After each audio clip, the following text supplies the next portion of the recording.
да? Это знаковые места Крыма. Я специально взял такси.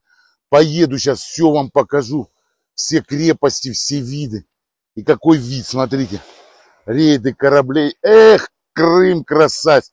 Не зря назывались жемчужина Российской империи. В короне Крым. Ребят, какой воздух, какая красотища. Вы не представляете просто. Ну, у меня слов нету, верите? Тут надо, конечно, приезжать, смотреть. Ну и так, дом Кубани. Любимый родной Крым. Ханкале. Ребят, все не могу заехать. Ханкале. Крепость. Представляете, красота. Тысячи лет. И какой вид. Ну это вообще, он завораживает для моих подписчиков. Ребят, вот дух тут история, представляешь? Тысячи лет. И сам вид Керчи.